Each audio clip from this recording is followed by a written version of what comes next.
일본 국민 여러분, 긴급 상황입니다. 지금 당장 대피하세요. 미사일이 날아오고 있습니다. 지금 즉시 지하로 대피하세요.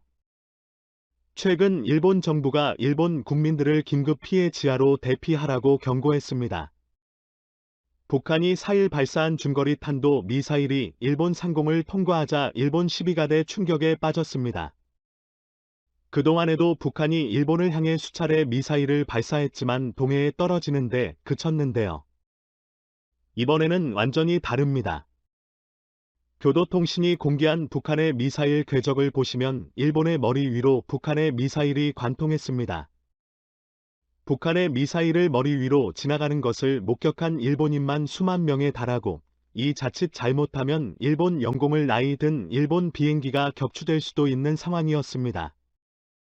일본 정부는 미사일 발사, 정보 전달 시스템인 엠넷의 속보와 전국 순시 경보 시스템으로 미사일 발사 정보를 지방자치단체와 방송 등을 통해 국민에게 실시간으로 전달했고, 이를 지켜본 1억 3천만 일본 국민들은 지하로 긴급히 대피하는 등 난리가 났습니다.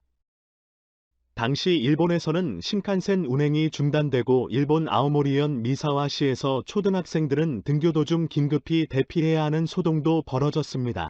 삿포로시 소재 일부 초중학교는 등교를 하지 말라고 선포하며 당시 급박한 상황을 전했고, 미사일 발사 직후 일본 열도 동북단 홋카이도와 혼슈 최북단 아오모리현 주민에게 건물 안에 있거나 지하로 대피하라라는 경보를 내렸습니다. 아울러 미사일이 오전 7시 29분께 홋카이도와 아오모리현 상공을 지나 태평양으로 통과할 것으로 보인다며 수상한 물건을 발견하면 절대 접근하지 말고 즉시 경찰이나 소방당국에 연락해달라고 당부했습니다. NHK에 따르면 북한 미사일이 일본 도쿄 지역 상공을 통과함에 따라 도호쿠 신칸센 일부 구간의 운행이 중단됐고, 이제야 홋카이도도 열차 운행을 중단, 삿포로시의 지하철도 운행을 멈추었습니다. 북한 미사일이 통과한 지역의 주민은 불안에 떨어야 했습니다. 교도통신에 따르면 홋카이도에서 꽁치 조업을 하는 어민 기논의 시계로는 큰일이다 라며 곤혹스러워했습니다. 그는 지금도 여러 어선이 태평양에서 조업하고 있다면서 선박은 무방비여서 미사일을 피할 수 없다고 걱정했습니다. 북한이 발사한 미사일이 일본 열도를 통과한 것은 이번이 7번째입니다. 1998년 8월 처음 북한 미사일이 일본 열도를 통과한 이후 2009년 4월 도호쿠 지역을 통과했고, 2012년 12월에는 오키나와, 2016년 2월에도 오키나와, 2017년 8월에는 홋카이도, 2017년 9월 홋카이도와 도호쿠 사이에 각각 통과한 바 있는데요. 그런데 이렇게 북한의 미사일이 일본 머리 위로 이렇게 7번이나 날아오는 동안 일본의 자위대는 아무것도 하지 못했습니다. 이에 일본 국민들은 일본 정부를 도대체 어떻게 믿어야 하나? 일본은 북한의 미사일에 대응할 수 있는 무기조차 없다며 불안과 공포에 떨고 있습니다. 자, 그런데 놀랍게도 이번 북한의 미사일 발사 이후 일본이 비공식적인 루트로 한국산 현물을 대규모 사들이려 한다는 소식이 전해졌습니다. 북한의 장거리 미사일을 막을 만한 무기가 없는 일본 가와사키나 미쓰비시가 만든 미사일 격추용 무기들의 성능이 가짜임이 이번에 여실히 드러나면서 한국산 무기를 들여야만 살아남을 수 있음을 인정한 꼴입니다. 일본이 한국으로부터 수입하려는 무기는 바로 현무입니다. 실제로 북한이 미사일을 발사한 직후 한국군은 지대지 미사일은 현무2로 대응 사격을 가했습니다. 한국이 현무를 공유할 당시에 전 세계가 발칵 뒤집혔습니다.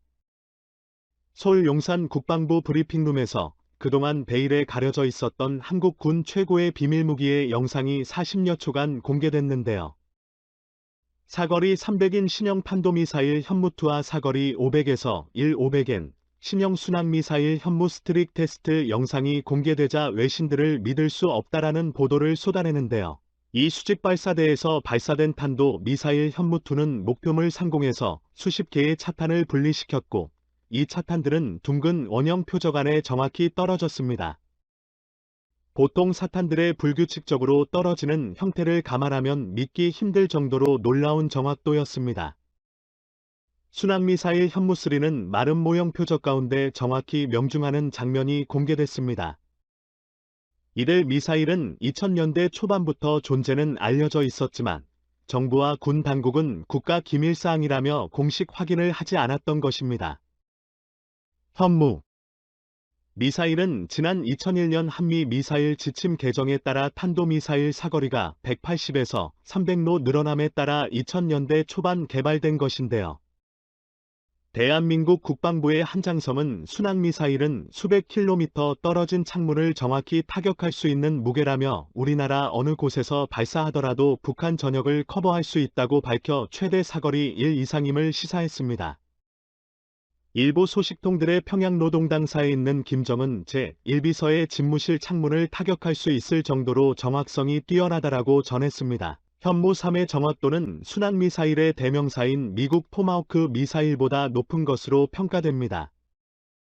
토마호크 미사일의 정확도는 5에서 10인데 현무3는 입력된 디지털 지도를 따라 날아가다 막판에는 적외선 영상 방식으로 목표물을 직접 확인하는 과정을 추가하여 정확도를 1, 3 수준으로 높인 것으로 알려져 있습니다. 현무3는 특히 지상의 이동식 발사 차량뿐만 아니라 이 세종대 함선 등 이지스함 214급 잠수함, 3000톤급 중잠수함 등에서도 발사될 수 있어 전 세계로부터 엄청난 러브콜을 받고 있는데요. 은밀히 움직일 수 있는 잠수함의 특성상 잠수함에 탑재될 현무3 미사일은 현재 사고 싶어도 대기 줄이 너무 길어서 살 수 없는 수준입니다. 현무트의 위력도 엄청납니다. 국방부는 현무트가 축구장 수십 개의 면적을 초토화할 수 있는 위력을 갖고 있다고 밝혔습니다. 이는 우리 군이 미국에서 도입해 배치한 에이테킴스 블록 1레인 미사일에 비해 훨씬 강한 것입니다.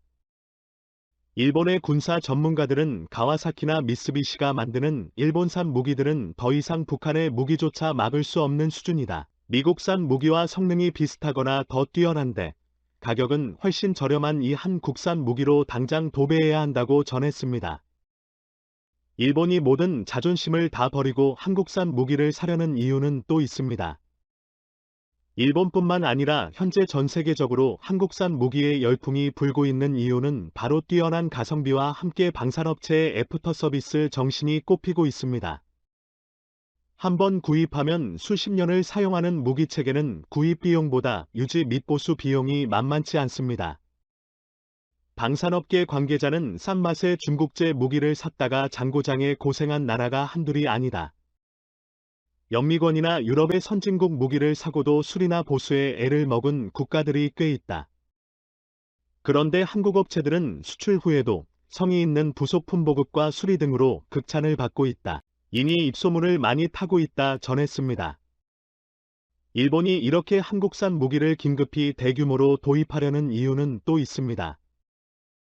북한이 일본 머리 위로 장거리 미사일을 발사한 데 이어 이번에는 핵실험 준비까지 마쳤다는 충격적인 소식이 전해지면서 일본 국민들은 일본 정부를 향해 북한 미사일조차 막지 못하는데 북한이 일본의 핵이라도 쏜다면 어떻게 막을 거냐? 라고 외치며 강하게 비판하고 있기 때문입니다. 최근 공개된 북한 풍계리 핵실험장 모습인데요. 북한 함경북도 풍계리 핵실험장에서 지난달 활동이 증가한 정황이 포착됐다고 미국 북한 전문 매체인 분단을 넘어가 3일 보도했습니다. 미 싱크탱크 전략국제문제연구소 사라인 이 매체는 상업위성 에어버스 네오 화면을 토대로 지난달 19일에서 29일 이 같은 동향이 나타난 것으로 분석했습니다.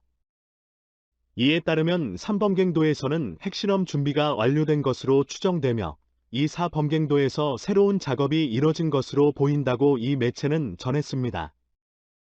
3범갱도에서 새로운 활동이 없는 것으로 예상됐던 일로 미국과 한국은 북한이 3범갱도에서 핵실험을 할 모든 준비를 이미 마친 것으로 평가하는 상황이라는 것입니다. 4범갱도에서 포착된 활동은 3범갱도에 이어 북한의 핵실험 역량이 확정됐을 가능성을 보여주는 것이라 이 매체는 분석됐습니다. 이렇게 일본 국민들이 북한 때문에 불안에 떨고 있는 가운데 기시다 후미오 총리가 4일 총리, 정무 담당 비서관에 자신의 장남 슈타로를 임명해 일본 국민들의 분노가 폭발하고 있습니다. 세습 후계자 거부에 들어간 것으로 이번 북한 미사일 사태와 겹치면서 키시다의 지지율이 출범 이후 최악으로 떨어졌습니다. NHK 등 현지 매체에 따르면 일본 정부는 이날 슈타로를 총리, 정무 담당 비서관으로 임명하는 내용의 인사를 발표했습니다. 총리 비서관의 총리 업무를 측근해서 보좌하는 업무를 맡는 직책으로 매우 중요한 자리입니다. 현지 언론은 기시다 총리가 장남을 중책에 앉힌 것은 국정 운영의 최전선에서 경험을 쌓게 함으로써 경력을 관리하고 후계자로 키우려는 의도가 큰 것으로 보고 있습니다. 슈타로는 기시다 총리의 3남 중 첫째로 올해 31살입니다. 대학 졸업 후 미쓰이 물산에서 근무한 뒤 2020년 3월부터 아버지의 의원실 비서로 일하면서 정계에 입문했습니다. 일본은 정치인 세습이 일상적입니다. 집권 자민당 국회의원의 약 40%가 세습 의원이라는 통계도 있는데요. 중의원 부모의 비서로 정계에 발을 들인 뒤에 부모가 은퇴할 시점 지역구를 물려받는 방식이 일반적입니다.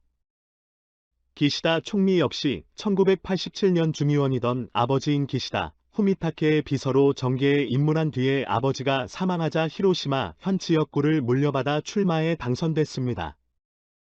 슈타로 역시 같은 방식을 통해 후계자로 키우겠다는 생각인데요.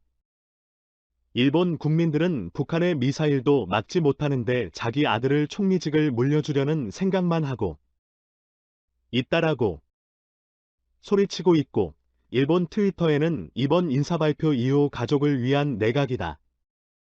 공사원돈살이 사용 폭주하는 총리의 국민의 말은 듣지 않고 장남 비서관 만드는데 혈안이 된 총리의 등 비판의 목소리가 이어지고 있는데요.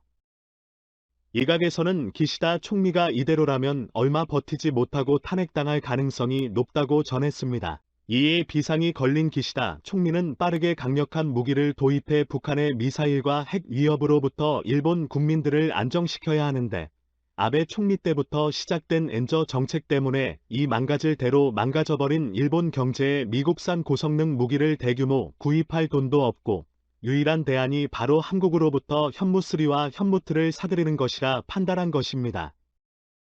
자, 그런데 자신들이 팔아달라고 하면 한국이 당연히 건널 줄 알았던 일본. 하지만 한국의 반응은 일본의 예상 밖이었습니다. 이번 우크라이나 사태로 유럽국들이 세계 최고의 가성비와 애프터 서비스를 자랑하는 한국산 무기를 구매하려고 긴 대기 줄을 서 있는 데다가, 이 동남아국들과 호주도 중국의 군사 위협으로부터 해방되기 위해 한국산 최첨단 무기를 대규모 구매하기로 계약하는데, 한국을 단 한 번도 배신하지 않고 우방국으로서 일관된 모습을 보여준 이 수많은 국가들을 우선으로 한국산 무기를 인도한다는 것이 한국의 변하지 않는 외교 원칙입니다. 일본의 순서는 마지막이 될 것이 너무나 확신해 보입니다. 오늘도 감사합니다.